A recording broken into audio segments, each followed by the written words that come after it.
Hello বেশ, আসসালামু আলাইকুম রহমতুল্লাহি বারাকাতু। কেমন আছেন সবাই? আশা করি সবাই ভালো আছেন, সুস্থ আছেন, নিরাপদ আছেন।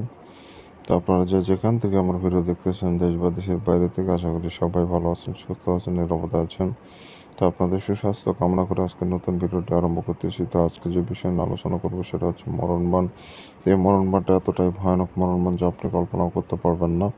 আপনি শত্রু প্রয়োগ করলে শত্রু নিমিষেই কয়েক ঘন্টার মধ্যে মারা যাবে। কয়েক ঘন্টার মধ্যে মারা যাবে। মাত্র মাত্র 12 ঘন্টা, মাত্র 12 ঘন্টার মধ্যে শত্রু মারা যাবে। যেখানে থাক, যে অবস্থায় থাক না কেন, ওখানে মারা যাবে। শত্রু যত ক্ষমতাশীল টাকাওয়ালা হোক না কেন, আপনার সেটা দেখার বিষয় না। কাছে থাক, দূরে থাক, পৃথিবীর শেষ প্রান্তে থাক, যেখানে যে অবস্থায় থাকবে ওখানেই মারা যাবে শত্রু। তো বন্ধুগণ, শত্রু হতে পারে আপনার পরিবারের কেউ, হতে পারে পাড়া প্রতিবেশী, হতে পারে আত্মীয় স্বজন, পরিচিত জন, দেশের বিদেশের যে কোনো শত্রু হতে পারে।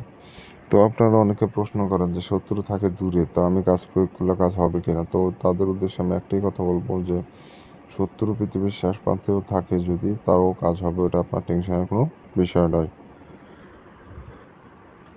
আপনি সুন্দরভাবে কাজটা প্রয়োগ করতে পারছেন কিনা সেটা হচ্ছে মূল বিষয়।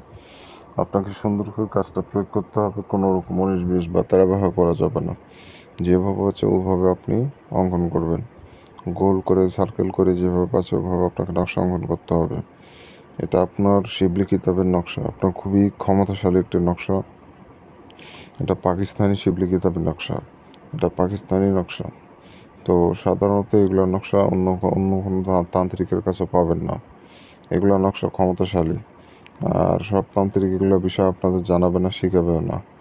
আপনার যেরকম গুরু জব্বার আছে, গুরু খোরশেদ আছে, গুরু আকবর আছে, এরা মনে করেন ভং চং বুঝাবে, এমন কঠিন কঠিন নিয়মের কাজ দিবে যা আপনি করতেই পারবেন না। আর আমি অত কঠিন কাজ দিই না, যেগুলো কিতাব ঘেটে ঘেটে খুঁজে বের করি, যেগুলো সহজ সেগুলো আপনাদের মাঝে উপস্থাপিত করি। কঠিন জিনিস যেগুলো আপনারা পারবেন না, অযথা কেন আপনাদের বিভ্রান্তি করব। এই জন্য সহজ বিষয়গুলো আপনাদের দিই। তো যাই হোক, বিষয়ের কথা বলবো না। আপনারা যদি আমার চ্যানেলে নতুন এসে থাকেন, প্রথমবারের মতো আমার ভিডিও দেখে থাকেন, অবশ্যই চ্যানেলটি সাবস্ক্রাইব করে রাখবেন। এতে করে পাশে পরবর্তী সব নতুন নতুন ভিডিওগুলো দেখতে পাবেন সবার আগে। চ্যানেল সাবস্ক্রাইব করবেন এবং বেল আইকনে ক্লিক দিয়ে অল নোটিফিকেশন অন করবেন। এতে করে পরবর্তী নতুন নতুন ভিডিওগুলো দেখতে পারবেন। আমি প্রত্যেকদিন একটা করে ভিডিও দিয়ে থাকি। তো যাই হোক, আপনারা যদি শত্রুকে বানটা মারতে চান তাহলে একটা সাদা কাগজ নেবেন। সেই সাদা কাগজের উপরে কালো কালি দিয়ে সম্পূর্ণ নকশা আপনাকে লিখতে হবে।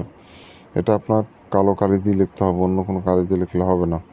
কালো কালি দিয়ে সুন্দর করে নকশা অঙ্কন করবেন। কাগজটা যেন পাক পবিত্র হয়, অর্থাৎ কোনো রকম নোংরা আবর্জনা যেন কাগজে না ভরে থাকে। ফ্রেশ চকচক সাদা কাগজ হতে হবে। কোনো রকম 19-20 করবেন না। একটু ভুলভ্রান্তি করলেই কাজ হবে না, উল্টো আপনার ক্ষতি হয়ে যেতে পারে। অতএব সাবধানতা অবলম্বন করে মূলত কাজটি করতে হবে আপনাকে। তো এইভাবে করে মূলত কাজটা করবেন। আর যখন নকশা লিখবেন, দিনটা হতে হবে অবশ্যই শুক্রবার। শুক্রবার দিন ব্যতীত অন্য কোনো দিনে কাজ করলে হবে না। দিনে বা রাতে যে কোনো টাইমে করতে পারবেন। যখন নকশা লিখবেন, আশেপাশে কেউ যেন না থাকে, নিরিবিলি জায়গায় বসে নকশা অঙ্কন করবেন, কোলাহলমুক্ত জায়গায়। কারোর সাথে কথা বলবেন না। ফাঁকা রুম বা ফাঁকা জায়গায় বসে নকশা অঙ্কন করবেন। নিজেও পাক পবিত্র থাকবেন। পাক পবিত্র থেকে নকশা অঙ্কন করতে হবে। তো এইভাবে করে মূলত এই নকশাটা কমপ্লিট করে ফেলবেন। কমপ্লিট হয়ে গেলে নকশার নিচে আপনাকে শত্রুর নাম এবং তার পিতার নাম, তার নিচে তার ঠিকানাটা দিয়ে দেবেন সুন্দর করে। প্রথমে শত্রুর নাম, তার নিচে পিতার নাম, তার নিচে ঠিকানা, এগুলো সুন্দর করে আপনাকে দিয়ে দিতে হবে।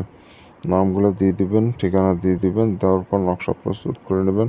প্রস্তুত হয়ে গেলে নকশাটা আপনাকে যে কোনো জায়গায় আপনার ফেলে দিয়ে চলে আসবেন। আপনার বাসা থেকে 1 কিলোমিটার দূরে আপনি যে কোনো জায়গায় ফেলে দিয়ে আসবেন, অর্থাৎ পুকুরে ফেলে দিলে বেশি ভালো হয়। আর নকশাটা সুন্দর করে পুকুরে যা ফেলে দিয়ে রেখে দেবেন। আপনার বাসা থেকে কমপক্ষে হলেও 1 কিলোমিটার দূরে যে কোনো পুকুরে ফেলে দিয়ে আসবেন, বা জলাশয়, বড় জলাশয় হোক, নদী হোক, যেটাই হোক, 1 কিলোমিটার দূরে যেন হয়। কমপক্ষে 1 কিলোমিটার দূরে আপনি, তাই বলে এমন কোনো জায়গা ফেলবেন না যে খুবই দূর, তা করা যাবে না। আপনার বাসা থেকে 1 কিলোমিটার দূরে ফেলে আসবেন। আর শত্রুর বাড়ি যদি আশেপাশে হয় তাহলে তো আরও ভালো। মানে শত্রুর বাড়ি থেকেও 1 কিলোমিটার দূরে যেন হয়, আপনার বাসা থেকেও 1 কিলোমিটার দূরে যেন হয়, এমন জায়গায় ফেলে রেখে দিয়ে আসবেন।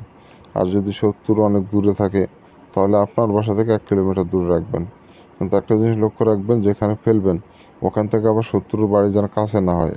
ওখান থেকেও কমপক্ষে মিনিমাম 1 কিলোমিটার দূরে যেন হয়। আশা করি বুঝতে পেরেছেন। তো এইভাবে করে মূলত কাজটা করে রাখবেন, ইনশাল্লাহ সফলতা অর্জন করতে পারবেন। আর কিছু করা লাগবে না, আপনার এই মূলত 12 ঘন্টার মধ্যে রেজাল্ট পেয়ে যাবেন। তো যারা অনুমতি নেবেন চ্যানেলটা সাবস্ক্রাইব করবেন, কমেন্টে নাম লিখবেন, অনুমতি পেয়ে যাবেন। এটা ব্যতীত অনুমতি আমি কাউকে দিই না। আর যারা ব্যক্তিগত সমস্যায় ভুগতেছেন আমার সাথে যোগাযোগ করবেন, স্ক্রিনে দেওয়া নম্বরে এই মুহূর্তে এসে যোগাযোগ করবেন, সমস্যার সমাধান করে দেওয়ার চেষ্টা করবেন ইনশাল্লাহ। তো ভালো থাকেন, সুস্থ থাকেন, দেখা হচ্ছে পরবর্তী কোনো এক নতুন ভিডিওতে। আল্লাহ হাফিজ।